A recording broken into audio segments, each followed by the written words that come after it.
Good morning to one and all. Myself Agrima Jha from Sethema Japuria School's Banaras Padao campus.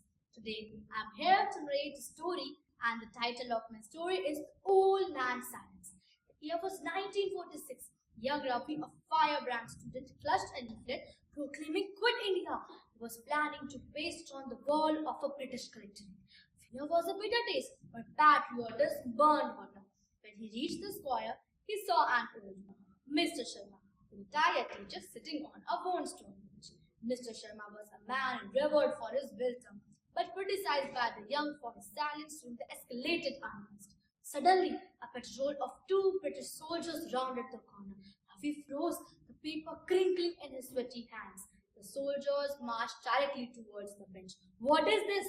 One soldier barked, kicking a small discarded piece of paper, a half-torn snippet of a nationalist poem near Mr. Sharma's feet. Did you drop this, old man? Speak the truth. Mr. Sharma looked up. His eyes, usually gentle, held an iron resolve. He glanced at the paper, then at Ravi hidden in shadows, then back at soldier. Ravi's heart hammered a frantic rhythm.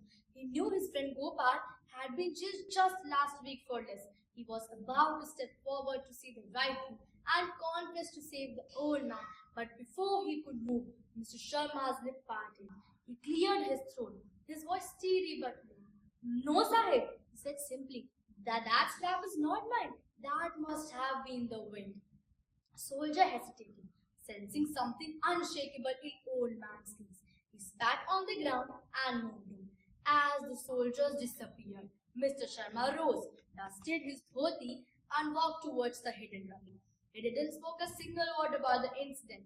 Instead, he softly touched the boy's cheek. Ravi, he whispered, his eyes gleaming like a fierce, quiet passion.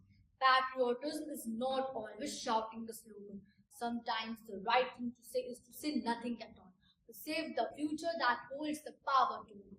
He turned and walked away. Ravi, clutching the unpasted leaflet, understood that Mr. Sharma had not been silent out of fear. He had chosen humanity over self-sacrifice, ensuring the cause would survive another day. The old man's lie was the highest truth. In that quiet square, Ravi understood that words carry a strange power. Thank you.